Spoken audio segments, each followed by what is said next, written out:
Asambleístas de oposición de la Comisión de Relaciones Internacionales critican decisión gubernamental de otorgar la naturalización al fundador de Wikileaks, Julian Assange. Pilotos plantean propuestas para reformar la ley de aviación civil. Un caso de influenza AH1N1 registra el Hospital Eugenio Espejo de Quito. Ministerio de Salud Pública llama a la calma a la ciudadanía. Los medios legislativos presentan TVN Noticias, emisión estelar con Belkis Sánchez. Amigas y amigos, saludos con todos ustedes. Bienvenidos a la emisión estelar de TVL Noticias en este viernes 12 de enero del 2018. Saludamos como siempre a quienes nos siguen a través de la señal de televisión legislativa del Ecuador, la radio de la Asamblea Nacional y también por internet por tvl.asambleanacional.gov.es. Revisamos de inmediato la información que ha marcado esta jornada.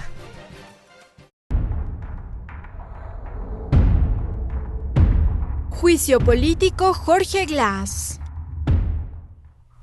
Este viernes 12 de enero se cumple el plazo para que la Comisión de Fiscalización y Control Político entregue el informe respecto del trámite de la solicitud de juicio político en contra del ex vicepresidente de la República, Jorge Glass.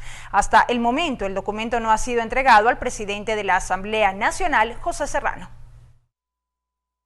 Este viernes la Comisión de Fiscalización y Control Político de la Asamblea no se reunió, según el artículo 91 de la Ley Orgánica de la Función Legislativa, luego de que la Mesa de Fiscalización cumpla con el plazo para recibir las pruebas de cargo y descargo para sustentar la solicitud de juicio político, la Comisión deberá remitir en el plazo máximo de 5 días al presidente de la Asamblea un informe para conocimiento del Pleno. Fue el último domingo 7 de enero que la Comisión de Fiscalización se reunió. Ese día la presidenta de dicha mesa legislativa, María José Carrión, anunció: oficiaré al presidente de la Asamblea Nacional para que ponga en conocimiento a los 63 asambleístas que plantearon el juicio político que no soy ya juez competente para la causa. De hecho, la sesión de la comisión prevista para ese mismo domingo por la tarde y en donde se conocerían las pruebas de descargo del ex vicepresidente Jorge Glass se suspendió. Ricardo Zambrano, del ala morenista de País, hace su lectura. Debió haberse hecho un informe, obviamente habiendo agotado las comparecencias respectivas, porque si ya iniciamos el juicio era importante también agotarlo de acuerdo a lo que dice la norma interna.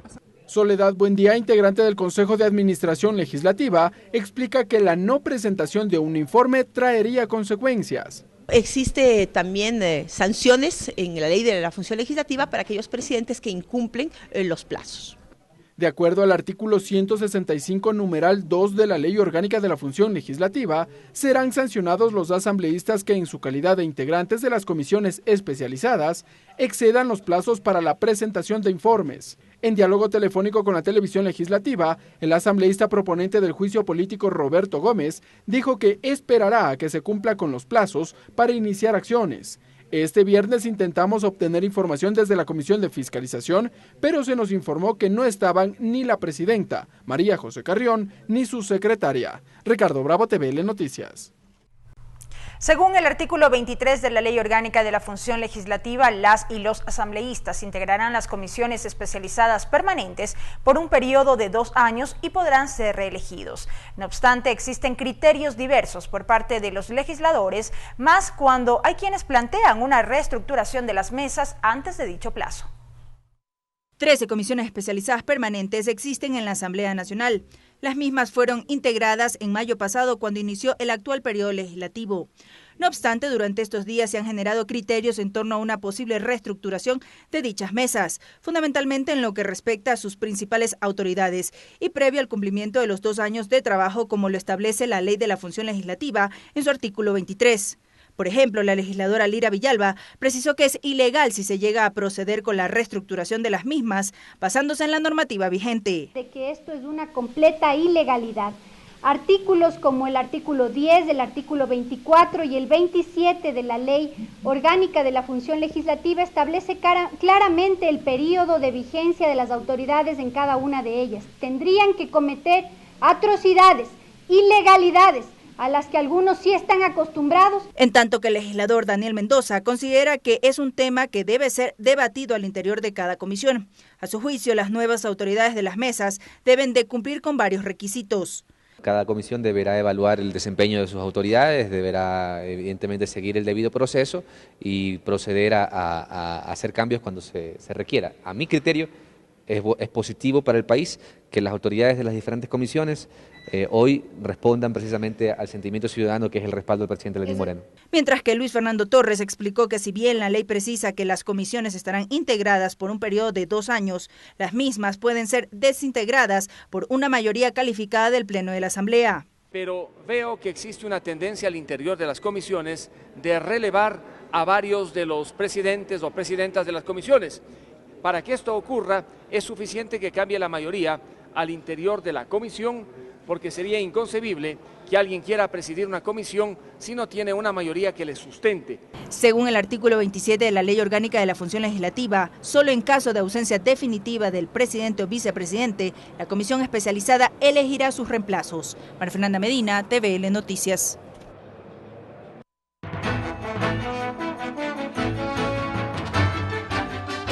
Consulta popular. A 23 días de efectuarse la consulta popular y referéndum, el Consejo Nacional Electoral define todos los detalles para el plebiscito del 4 de febrero. Las papeletas de votación y los documentos electorales, así como la seguridad en los distintos recintos, están listos. Asimismo, se promueve una campaña que incentiva el voto para personas con discapacidad.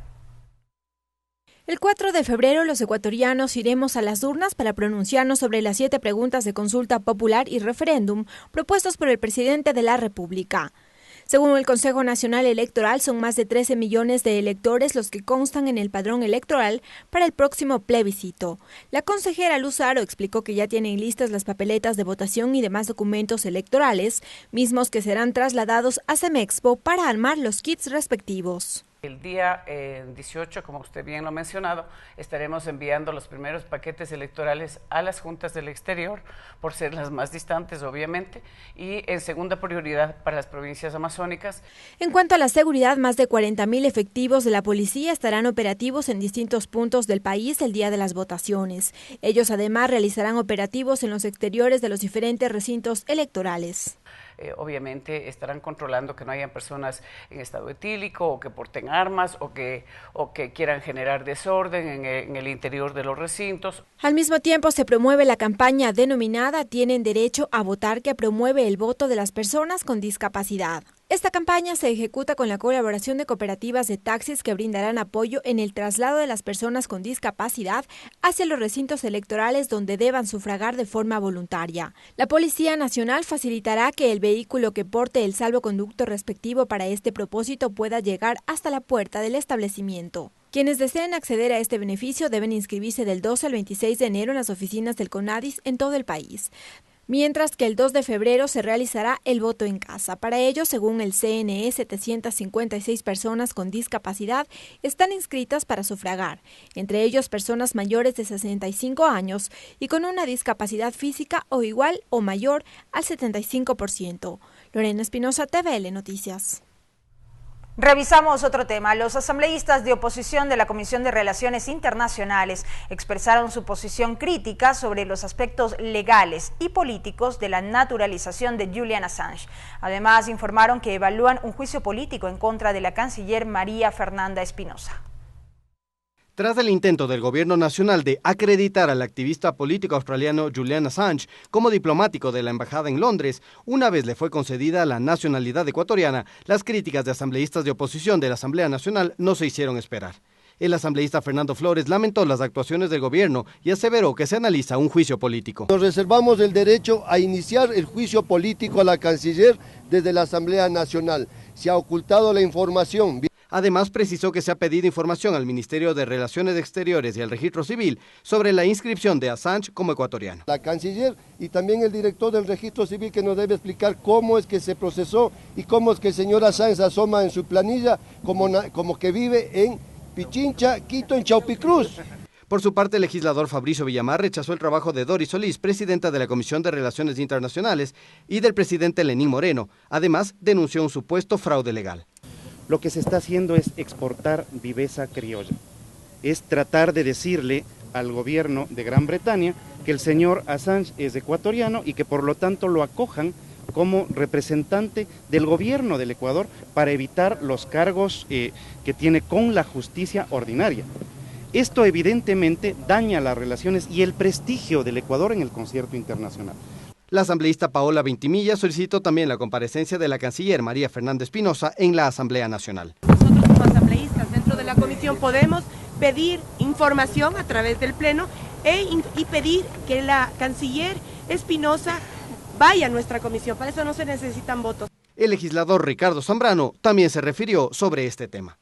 Bueno, Ecuador es un país soberano y siempre tendrá toda legitimidad en tomar sus propias decisiones. El gobierno del Reino Unido informó que rechazó la solicitud de su par ecuatoriano de acreditar como diplomático a Assange. El activista australiano está refugiado en la sede diplomática de Ecuador, en la capital británica, desde 2012, año en el que el país le concedió asilo político. Karel Sack, TVL Noticias. Tiempo de una pausa, amigos. Al volver, más noticias. No se vayan. Regresamos con TVL Noticias, emisión estelar, luego de la siguiente pausa promocional. Continuamos con TVL Noticias, emisión estelar. Continuamos informando, amigos, gracias por acompañarnos. Para febrero próximo estaría listo el informe para primer debate del proyecto de reformas a la Ley de Seguridad Social, según confirmó el titular de la Asamblea Nacional, José Serrano. El anuncio lo hizo en el marco de la visita de representantes del Seguro Social Campesino de todo el país. Esta iniciativa genera reacciones desde este sector. Las reformas a la Ley de Seguridad Social tramitadas al interior de la Comisión de los Derechos de los Trabajadores generan una serie de reacciones por parte del Seguro Social Campesino. Para María Sánchez, representante de la provincia de Chimborazo, dijo que es necesario aterrizar en las verdaderas necesidades del sector, pues el incremento de la pensión jubilar sigue siendo una de las demandas. Nosotros hemos propuesto que el Seguro Social Campesino debe de recibir los $100, el incremento de los $100 y que progresivamente se vaya incrementando hasta un salario básico. En ese mismo contexto, Luis Pipulo, presidente nacional de afiliados al Seguro Social Campesino, planteó que el gobierno nacional debe buscar fuentes de financiamiento como, por ejemplo, un impuesto que permita fortalecer y reactivar el aparato productivo. No hay política agropecuaria, política de Estado que llegue realmente y que esté beneficiando a los campesinos, a los pequeños productores. Otras de las necesidades como incentivos para el desarrollo comunitario y saneamiento ambiental fueron propuestas por Rómulo Quimis, presidente de la Confederación Nacional del Seguro Social Campesino del país. Que eso puede fortalecer al desarrollo comunitario que ahora también se trata de impulsar en el Seguro Social Campesino. Tras estas propuestas, el presidente de la Asamblea, José Serrano, ya dio fechas para el debate de estas reformas ante el Pleno. Para que no más allá del mes de febrero tengamos ya lista también esa reforma requerida por ustedes. Cabe destacar que las reformas a la Ley de Seguridad Social beneficiaría a más de 73,000 jubilados del Seguro Social Campesino.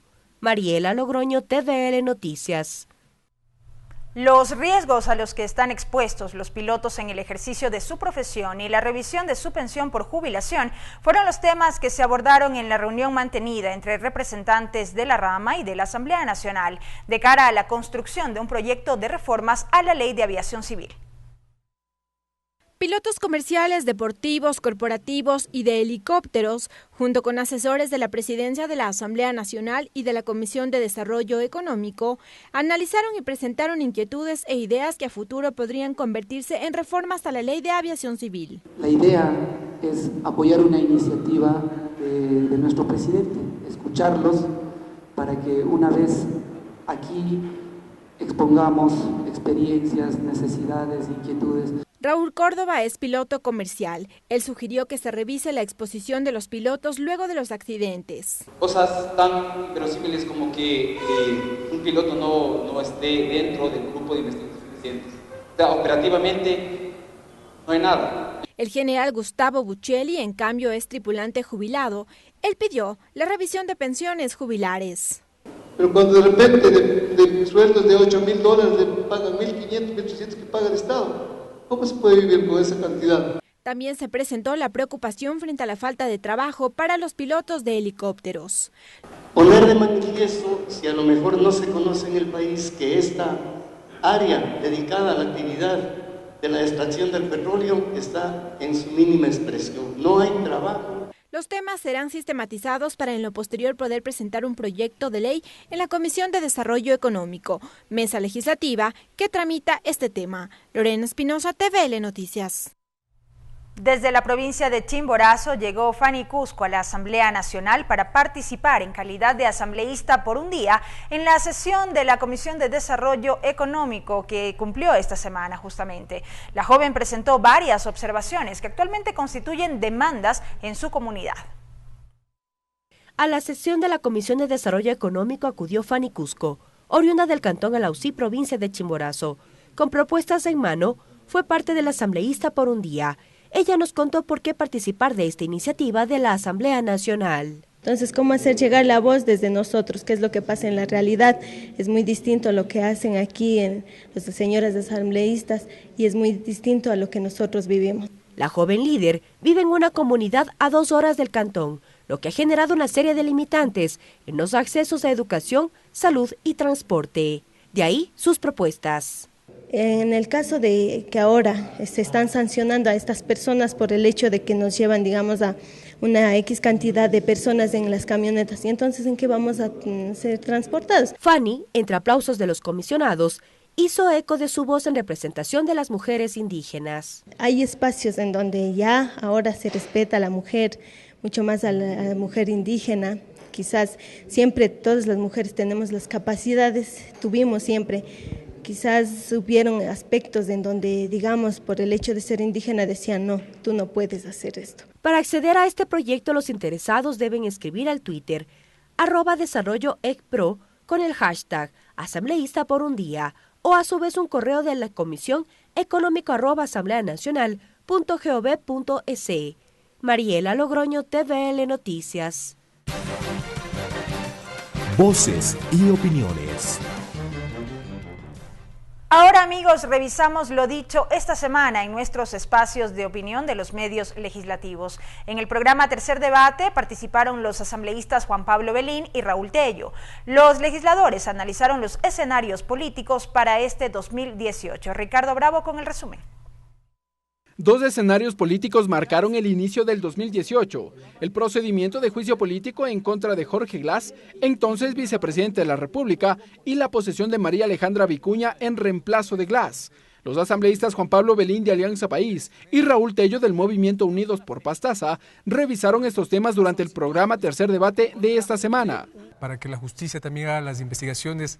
Porque la Asamblea no necesitaba una sentencia de carácter penal para iniciar un juicio político. Tanto Belín como Tello coincidieron en la necesidad de que la Asamblea Nacional se pronuncie respecto del combate a la corrupción. Donde haya la investigación debida del caso. Una vez que hemos iniciado el juicio político, tiene que continuar. Pero no son los únicos escenarios. Belín y Tello pasaron revista a una posible reestructuración a nivel de las comisiones especializadas permanentes. Hay que reorganizar las comisiones siempre y cuando estén generando trabas, no estén realizando el trabajo que se tiene que hacer. Siendo potestad del Pleno de la Asamblea Nacional, nosotros consideramos de que esto se tiene que dar. El escenario de la consulta popular tampoco quedó descartado del debate.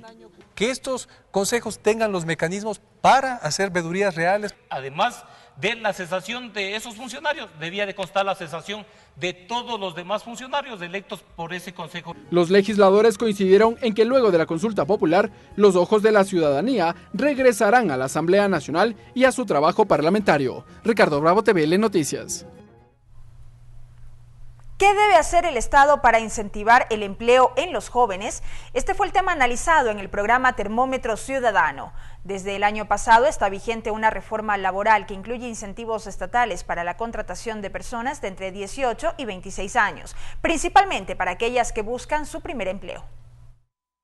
En el programa Termómetro Ciudadano se analizó qué debe hacer el Estado para incentivar el empleo en los jóvenes. Andrés Quispe, presidente de la FEWE, señaló que hay varias opciones para titularse. Sin embargo, es necesario incentivar a los jóvenes a estudiar las carreras que el país necesita. Es necesario incentivar a los jóvenes que puedan precisamente apostarle para cambiar en los hechos la matriz productiva. Se sigue insistiendo en este tema, pero los jóvenes siguen postulando, por ejemplo, a carreras saturadas. Necesitamos incentivar a que la juventud siga carreras que el Ecuador necesita y con ello proyectar fuentes de trabajo. Óscar Olano, especialista en temas laborales, dijo que es necesario, como alternativa laboral, capacitar a nivel técnico para mejorar las oportunidades de trabajo. Sí se deberían desarrollar más centros educativos para capacitar desde el punto de vista técnico. En la periferia. En la periferia, porque yo veo que la concentración es a nivel urbano. Javier Sisa, director jurídico de la Cámara de Industrias, expresó que el camino educativo no debe terminar solo en la universidad, sino compaginar la necesidad productiva y la educación, como se hace en muchos casos a nivel internacional. Entonces, esa formación va ligada también a lo que quieren las empresas. Y en este caso hablamos incluso del cambio de la matriz productiva. Esto no se ve en la educación. Según las cifras del Instituto Nacional de Estadísticas y Censo, INEC, hasta el año 2017 en el país existen 338.577 personas en el desempleo. De estas, el 38,9 tiene entre 15 y 24 años de edad. María Fernanda Medina, TVL Noticias. Regresamos con TVL Noticias Edición Estelar luego de la siguiente pausa promocional.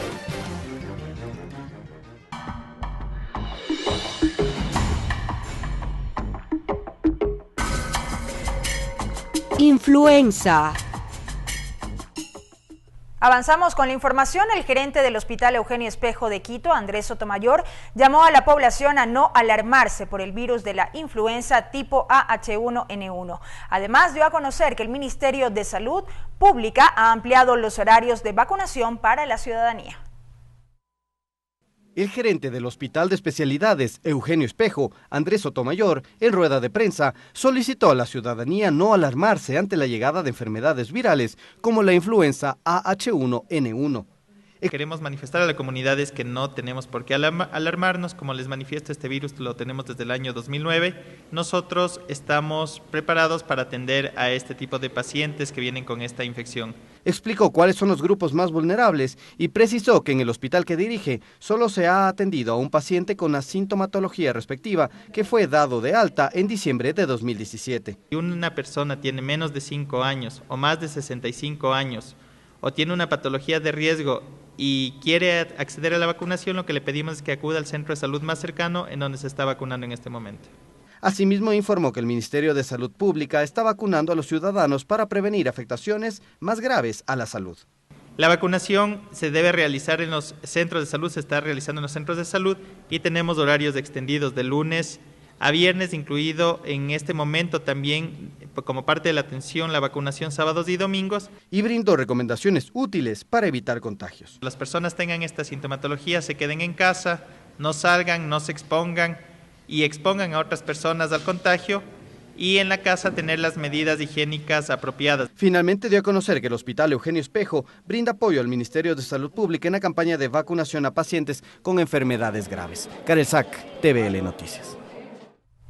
Y justamente en los últimos días los casos de personas afectadas con la gripe común se han incrementado. En el siguiente reportaje conozca qué hacer y cómo prevenir el contagio. En los últimos meses las infecciones respiratorias están a la orden del día, más aún cuando la sintomatología de la gripe común puede ser confundida con el virus de la influenza más conocida como H1N1. Pero ¿cómo sospechar de estos casos? Los síntomas tienen variaciones, como por ejemplo: fiebre en una gripe común no llega a 39 grados, mientras que en la gripe H1N1 tiene inicio súbito a 39 grados, dolor de cabeza de menor intensidad, pero en la influenza es intenso. Escalofríos son esporádicos en una gripe y en H1N1 son frecuentes. Cansancio moderado y en la influenza es extremo.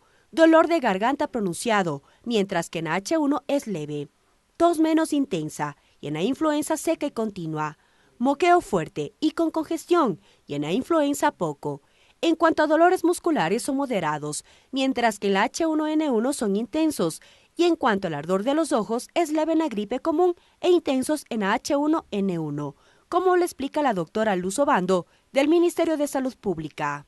Inmediatamente nosotros, con los síntomas antes descritos, nosotros empezamos el tratamiento adecuado que es para esta enfermedad. Para ello, la campaña de vacunación. Si usted presenta alguno de estos síntomas graves o todos en conjunto, por favor acérquese a su centro de salud más cercano. Entre las recomendaciones, acudir al centro de salud en caso de presentar fiebre y demás síntomas propios de la gripe, lavarse las manos o usar gel con alcohol, cubrirse la boca y nariz al toser o estornudar, evitar saludar con beso con la mano con las personas que tienen gripe, no automedicarse. Mariela Logroño, TVL Noticias. Y así ponemos punto final, amigos, a la emisión estelar de TVL Noticias. Gracias por haber estado con nosotros y disfrutan su fin de semana. Los medios legislativos presentaron TVL Noticias, emisión estelar.